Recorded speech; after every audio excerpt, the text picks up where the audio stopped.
I'm looking at the conversation in this country, particularly as it pertains to getting voting rights secured, our Senate, our leadership, the people who fill our temples, and their responsibility to lead during times of crises, as well as to set a trajectory for society. I'm not feeling really confident about their capability facilitating that role, especially because it seems as though we've come to an impasse. It seems as though we're now hinging the trajectory of this entire country on the whims of a handful of senators who have decided to make this moment about them. One, namely, in particular, Joe Manchin, who stands at the intersection of progress and, quite honestly, regress, going backwards. He has put himself in a position of being the not the official emperor, but certainly the emperor with no clothes on, and we can observe his lack of fidelity towards the people that he was elected to represent in West Virginia and the people across this country. Now, we've been covering it this week. He's considered, or at least it was reported, that he was going to leave the Democratic Party. And now he has come out and decided that, well, yeah, I did discuss it. At first, he denied it, said, no, I wasn't going to leave the Democratic Party. That's BS. That's BS. And then the very next day, he's discussing leaving the Democratic Party. Anthony, I don't have any commitment to the Democratic Party beyond what they do for us lately. However, at this intersection of the Democratic Party being able to get something done for us right now, we see people like Joe Manchin and Kyrsten Sinema who have presented themselves to be the willing villain of this particular narrative. What are your thoughts? Well, one of the important pieces to look at here is that this is a powerful position. The fact that we're in deadlock space, I can then take the maverick role. This isn't the first time we've seen it.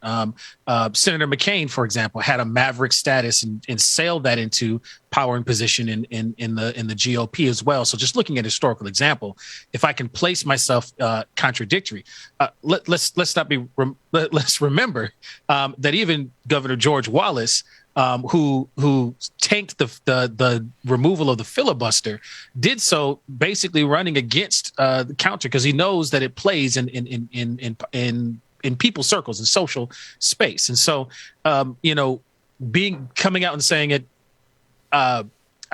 that's not true, and then coming out and saying it is true. Again, it's keeping attention, and it's a marketing dream.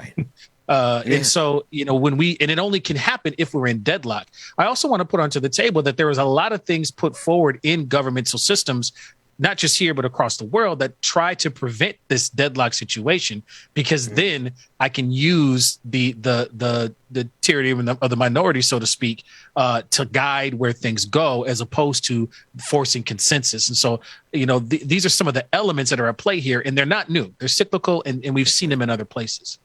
Right. And because they're cyclical, Brother Anthony, I'm like, they know exactly what's going on. A lot of times we feel like if we could just explain it to the powerful, if we could just help them understand their misconceptions or their fallacies, and the joke is on us, they know full well what's going on. Here's a clip of MSNBC's Ari Melber as he unpacks Joe Manchin's now confession that, yeah, he offered to leave the Democratic Party because he didn't want to be seen as an embarrassment to the Democratic Party. Let's look at this bit of kabuki theater being unpacked by Ari Melber. Joe Manchin, he's got a new response to this report that he was at least discussing potentially leaving the Democratic Party. Partially, this is amidst the high-profile and quite significant fight with progressives over the size of any Biden spending package, which is the biggest thing left on the Democrats' to-do list for the year. Now, today, the senator is conceding that, in a way, part of what was reported appears to be true. In his words, he did discuss a partial exit from the Democratic Party, although he's putting it quite differently, and he's not saying today that it was a leverage move with the spending battle. Senator, have you ever had a plan to switch parties? Have you ever? No, anything, I'll be very honest with you, anything that was ever said, that we've ever talked about, if I'm an embarrassment to my Democrat colleagues, my caucus, the president, me being a moderate centrist Democrat, if that causes you a problem, let me know, and I'd switch to be an independent, but I'd still be caucusing with Democrats. That's the only thing that was ever discussed. No one accepted that, and I just said, I'll make that offer if you need it. So there was a discussion of a potential offer. may sound like parsing, but what's interesting here is the conservative senator is effectively admitting that they did discuss the hypothetical of leaving the party, but he's not confirming what was core to the Biden part of this story, that somehow this was his trump card, so to speak, with the spending clash, and saying he'd only do it to, quote unquote, help the party. Whatever you think of that, it does sound a little different from the way he categorically denied this story yesterday. I can't control rumors, and it's bull. That's it. It's bull. Bull spelled with a B-U-L-L capital B.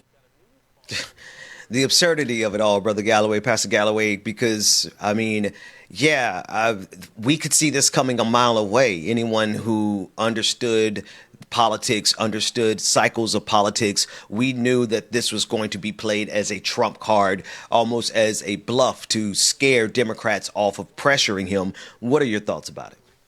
Well, I think what stands out too is looking at what's happening locally, right? So if I stand out to say that if I want to have the case or the marketing persona that I'm not guided by any group, because right now what is playing well in many different places across political lines, across racial lines, across many different lines is not being beholden to any group and being able to chart your own quote unquote path, right? And that has been, if you look at some of the campaigns, not just for Joe Manchin, but campaigns on the margins in many different places across the country right now, a lot of folks are trying to find this way. There's some who are jumping all in, right? And I know we'll talk a little bit about that later, but there is a pathway that folks have used in the past, and it's not new. It's been, if you go back, and you can even Google search the campaign ads, and go look at different campaigns, ads, and slogans over history. It's fascinating to see how many you see showing up in a cyclical pattern, taking this quote unquote middle road. I'm not beholden to this party. I'm not beholden to this thing, and trying to sail that into a way of saying, this is why you should choose me, especially when we're in deadlock spaces. There's a very interesting overlap between that. I think that's what's happening here. I think this is part of the campaign talking points. Look, I'm independent. I don't, you can trust me to think for me and not think along any coalition, because I'm either too scared to back the line of that coalition, I'm trying to run away from it, or I'm not in that group. And so this is another pathway to power. The question becomes, and this is for anybody running for political power. Let me just say it like it is. If I can say, if I join with the coalition, does Joe Manchin's name come up as often? That's one of the wonderings that I have. If I go along with the party group, do I stand out at all? I don't know that there's a whole lot to stand out unless I'm in this kind of independent position fight piece that elevates me in the Google searches, that elevates me in the hits on social media. That's right. So he might be just playing the algorithm. Because going in this case, going along with the Democratic Party, along with Joe Biden's plan, Build Back Better, I mean, it actually would do some good for the people. But in his case, going along with this plan that could do good for the people doesn't allow him to stand out. And so he has to take the necessary position of contrarian along with Kirsten Sinema, because it allows them to get the kind of notoriety that they've been longing for all their lives, is kind of what I'm hearing. I'm offering that as a possibility, in addition to, having home constituency, in addition to, there's quite a few ways to look at it. And so being able to see which one lines up in the end is going to be very interesting.